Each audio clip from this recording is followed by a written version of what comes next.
توفیق۔ صدق اللہ العظیم وصدق رسولہ النبی الامین المتین الکریم ونحن علی ذلک لمن الشاہدین والشاکرین والحمد للہ رب العالمین۔ انتہائی ادب و احترام اور عقیدت و محبت کے ساتھ ہم سب مل کر نبی اکرم، رسول محترم، شفیع معظم، صاحب جود و کرم صلی اللہ علیہ وسلم کی مقدس بارگاہ میں درود و سلام کا ہدیہ و نذرانہ پیش کریں۔ پڑھیے بآواز بلند، اللہم صلی علی سیدنا و شفیعنا و حبیبنا و مولانا محمد معدن الجود والکرم و آلہ و اصحابہ و بارک وسلم، صلاۃ و سلام علیک یا رسول اللہ صلی اللہ علیہ وسلم۔ عزیزان گرامی وقار، آج 9 ذی الحجہ کی تاریخ ہے اور جمعہ کا دن اور عرفہ کا دن ہے۔ یہ دن اسلامی تاریخ میں، اسلامی ہسٹری میں بہت ہی زیادہ اہمیت، عظمت اور فضیلت کا حامل ہے۔ میرے اور آپ کے نبی اکرم صلی اللہ علیہ وسلم نے جب 40 سال کی عمر پاک میں نبوت کا اعلان فرمایا تو اس کے بعد 13 سال تک مکہ کی وادی میں مسلسل دین اسلام کی شمع کو فروزہ کرتے رہے، کفار و مشرکین کو توحید سے وابستہ کرتے رہے اور تبلیغ اور مسلسل توحید کو عام کرتے رہے۔ ان 13 سال کی مشقت خیز زندگی میں میرے اور آپ کے نبی اکرم صلی اللہ علیہ وسلم نے کافر و مشرک کی طرف سے بے پناہ ظلم و ستم، اذیت و تکلیف برداشت کی۔ 13 سال کے بعد اللہ کے حکم سے آپ مدینہ طیبہ تشریف لائے۔ مدینہ طیبہ میں حضور ظاہری زندگی 10 سال تک بقید حیات رہ کر دنیا سے رخصت ہو گئے۔ ان 10 سالوں کی زندگی میں میرے اور آپ کے آقا نبی اکرم صلی اللہ علیہ وسلم کے ذریعے سے اسلام کو بے پناہ قوت و مضبوطی حاصل ہوئی اور دھیرے دھیرے حجاز کا پورا خطہ اسلامی حلقے میں آنا شروع ہو گیا۔ کفر و شرک کی زنجیریں ٹوٹنے لگی اور مسلمان دامن توحید سے وابستہ ہونے لگے۔ جب حضور اکرم صلی اللہ علیہ وسلم نے اپنے تمام تبلیغی مناسب اور فرائض کلی طور پر صحابہ کرام تک منتقل فرما دیے اور آپ کو محسوس ہونے لگا کہ اب عمر کا آخری حصہ آ گیا ہے، ظاہری زندگی کا آخری لمحہ قریب ہے، تو میرے آقا نے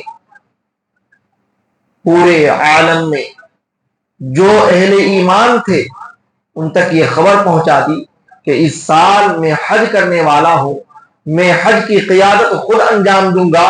جو بھی شخص حج ادا کرنا چاہتا ہے وہ مدینہ طیبہ حاضر ہو جائے۔ اور شاق نبی گرد و پیش سے مدینہ کی سرزمین پر اکٹھا ہو جاتے ہیں۔ شمع رسالت کے پروانے چاروں طرف سے وہاں امڑنے لگتے ہیں اور نبی کریم صلی اللہ علیہ وسلم کے ارد گرد ایک بہت بڑا حلقہ تیار ہو جاتا ہے اہل ایمان کا۔ جو نئے نئے مسلمان ہوئے تھے وہ سب دامن رسالت سے پناہ طلب کرنے کے لیے مدینہ کی سرزمین پر مقیم ہو جاتے ہیں اور مدینہ سے 25 ذی قعدہ کو یہ قافلہ مکہ کے لیے روانہ ہوتا ہے۔ اور اس 10 دن کی مسلسل سفر کے بعد میں حضور اکرم صلی اللہ علیہ وسلم مکہ مکرمہ تشریف لے جاتے ہیں۔ مکہ میں حضور نے جب حاضری دی اور جو آپ نے یوم عرفہ 9 ذی الحجہ کو جمعہ کے دن جو خطبہ ارشاد فرمایا، 10ویں تاریخ کو جو خطبہ ارشاد فرمایا اور 11ویں ذی الحجہ کو جو خطبہ ارشاد فرمایا، ان تینوں دن کے خطبوں کو خطبہ حجۃ الوداع کہا جاتا ہے۔ اور یہ خطبہ حجۃ الوداع اسلامی تاریخ میں انتہائی ممتاز، انتہائی منفرد اور بے مثال انمول اور جواہر پارے کی شکل میں قرآنوں کی ترویج و اشاعت کرنے کے لیے اور احادیث کے صفحات میں آج تک موجود ہے۔ میرے عزیزوں، میں بتانا یہ چاہتا ہوں، نویں ذی الحجہ کا دن تھا، نبی کریم صلی اللہ علیہ وسلم میدان عرفہ میں کھڑے ہو کر کے اپنی اونٹنی پر خطبہ ارشاد فرما رہے ہیں، اور اللہ کی طرف سے یہ وحی نازل ہوتی ہے، الیوم اکملت لکم دینکم واتممت علیکم نعمتی ورضیت لکم الاسلام دینا۔ اے لوگوں، آج میں نے دین اسلام کو مکمل کر دیا، اس کے تمام فرائض کو بیان کر دیا،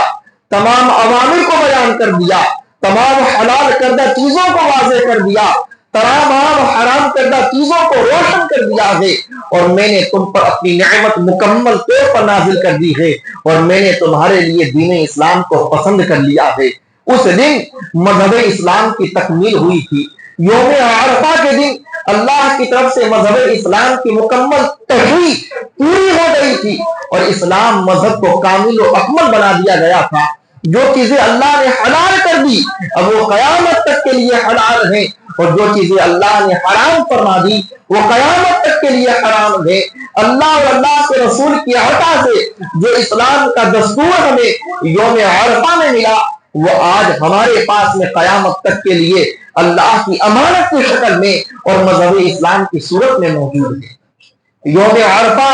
کا جب زمانہ گزرنے کے بعد میں بخاری شریف میں یہ حدیث موجود ہے، حضرت عمر ابن خطاب رضی اللہ عنہ کی بارگاہ میں یہودی مذہب کے بہت بڑے عالم حضرت کعب احبار آئے، اور انہوں نے کہا، اے عمر ابن خطاب، اگر ہماری کتاب توریت میں اگر ایک آیت نازل ہوئی ہوتی جو قرآن میں موجود ہے تو خدا کی قسم اس دین کو ہم لوگ عید کی شکل میں مناتے، اس دن ہم بے پناہ خوشیاں مناتے۔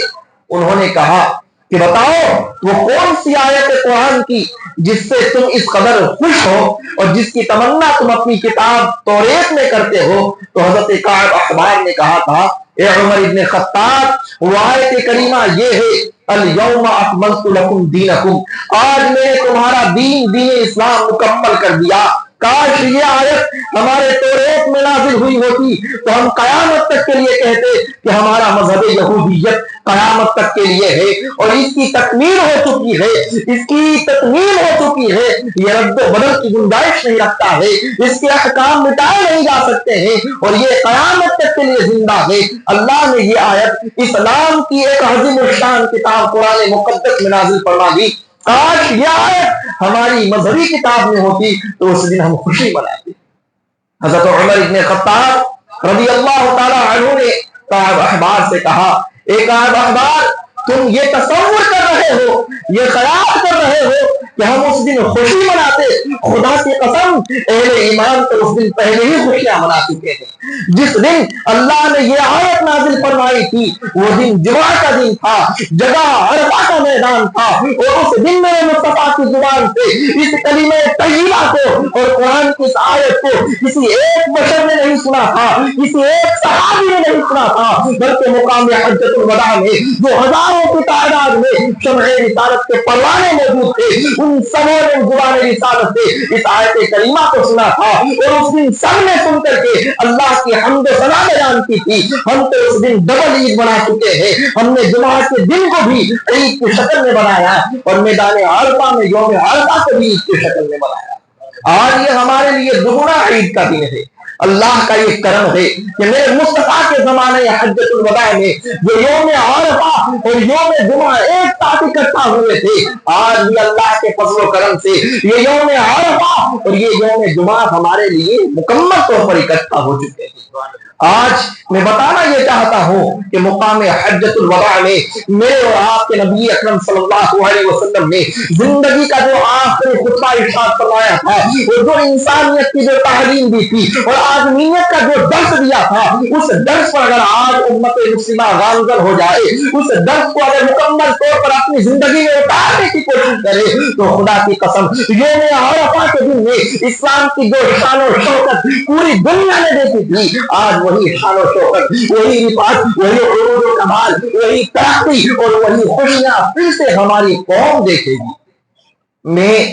آج آپ کے سامنے خطبہ حجۃ الوداع کے چند اقتباسات احادیث کی روشنی میں درج کر کے لایا ہوں، اور میں چاہتا ہوں مصطفیٰ نے اپنے زبان مبارک سے جو کلمات ارشاد فرمائے تھے آپ بھی ان کلمات کو سنیے اور ان کو سمجھنے کی کوشش کیجیے۔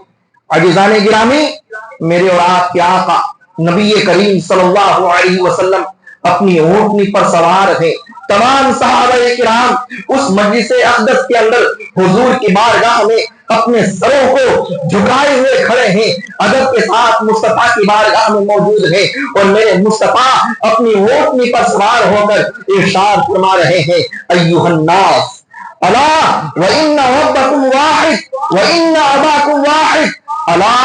لا فضل لعربی علی عجمی ولا لعجمی علی عربی ولا لاسود علی احمر ولا لاحمر علی اسود الا بالتقوی۔ میرے آقا نے ارشاد فرمایا ایھا الناس، اے لوگوں سنو اور اس بات کو ہمیشہ کے لیے محفوظ رکھ لو، ان ربکم واحد، خبردار یقین سے جان لو کہ تمہارا مالک، تمہارا پروردگار، تمہیں پالنے والا ایک ہے، جو خالق مالک ہے، جو اللہ رب العزت ہے، تمہارا پروردگار ایک ہے، تمہارا باپ ایک ہے، آدم علیہ السلام تمہارے باپ ہیں، اس ایک باپ کی تم اولاد ہو۔ اس لیے یاد رکھنا، کسی عربی کو کسی عجمی پر، کسی گورے کو کسی کالے پر، کسی کالے کو کسی گورے پر کوئی فضیلت حاصل نہیں ہے، کوئی رتبہ حاصل نہیں ہے، کوئی درجہ حاصل نہیں ہے۔ درجہ اسے حاصل ہے جو تقوی والا ہے، جو پرہیزگاری والا ہے، جس میں خوف الہی موجود ہے، جس میں خشیت ربانی موجود ہے۔ میرے اور آپ کے آقا نے ارشاد فرمایا، اگر کوئی عربی زبان بولنے والا عربی نسل کا آدمی آ جائے، لیکن اگر وہ فاسق ہے اور عجمی شخص جو عربی زبان جانتا نہیں ہے لیکن اس میں خدا کا خوف موجود ہے، وہ نمازیں پڑھتا ہے، وہ تقوی پر چلتا ہے، اسلامی احکام پر عمل کرتا ہے، اس تقوی کی وجہ سے وہ کائنات میں افضل مانا جائے گا، اس تقوی کی وجہ سے وہ خدا کے نزدیک مقرب مانا جائے گا، اس تقوی کی وجہ سے وہ خدا کے نزدیک برتر مانا جائے گا۔ پھر میرے آقا نے ارشاد فرمایا، وَإِنَّ أَكْرَمَكُمْ عِندَ اللَّهِ أَتْقَاكُمْ، اے لوگوں یاد رکھنا، اللہ کی بارگاہ میں سب سے زیادہ عزت والا، سب سے زیادہ شرافت والا، سب سے زیادہ کرامت والا، سب سے زیادہ کرم والا، عزت والا وہ ہے جو تم میں سب سے زیادہ تقوی والا ہو، جو تم میں سب سے زیادہ پرہیزگاری والا ہو، جو تم میں سب سے زیادہ خوف رکھنے والا ہو، جو انسان اپنی پوری زندگی گناہوں سے بچنے والا ہو، نیکیوں کی طرف چلنے والا ہو، وہ انسان اللہ کی بارگاہ میں معزز ہے۔ معزز انسان دولت کی وجہ سے نہیں ہے، معزز انسان کنبے اور خاندان کی وجہ سے نہیں ہے، معزز انسان اپنے گھر والوں کی دولت یا شہرت کی وجہ سے نہیں ہے، بلکہ انسان اللہ کی بارگاہ میں معزز ہے تو تقوی کی وجہ سے ہے۔ جب میرے آقا نے یہ کلمات ارشاد فرمائے تو میرے آقا نے صحابہ کرام کی مجلس میں ارشاد فرمایا، الا هل بلغت، اے میرے صحابہ کیا میں نے قرآن کی تمام احکام کو تم تک پہنچا دیا ہے؟ قالوا، تمام صحابہ نے کہا، بلغ رسول اللہ صلی اللہ علیہ وسلم، اے اللہ کے رسول صلی اللہ علیہ وسلم، یقیناً آپ نے اللہ کے تمام احکام کو ہم گنہگاروں تک پہنچا دیا ہے، اب ہمارے اندر کتنی توفیق ملتی ہے یہ ہم جانتے ہیں۔ ہم تک ہمارے آقا نے تمام احکام ہدایت منتقل فرما دیے۔ پھر میرے آقا نے ارشاد فرمایا، فَلْيُبَلِّغِ الشَّاهِدُ الْغَائِبَ، اے صحابہ جو تم یہاں موجود ہو، جو میرے کلمات طیبہ کو سن رہے ہو، آنے والی نسلوں تک، آنے والے مسلمانوں تک، غیر موجود لوگوں تک یہ پیغام ہدایت پہنچا دینا۔ میرے مصطفیٰ نے صرف اس مجلس کے لوگوں کو یہ پیغام نہیں دیا تھا، بلکہ قیامت تک کی پیدا ہونے والی تمام نسلوں تک یہ رشد و ہدایت کے کلمات منتقل کرنے کے احکام جاری فرما دیے۔ اور پھر میرے آقا نے اس قدر معزز انداز میں ارشاد فرمایا، اے میرے صحابہ بتاؤ، ایو شہر ھذا، یہ مہینہ کون سا ہے؟ تمام صحابہ کرام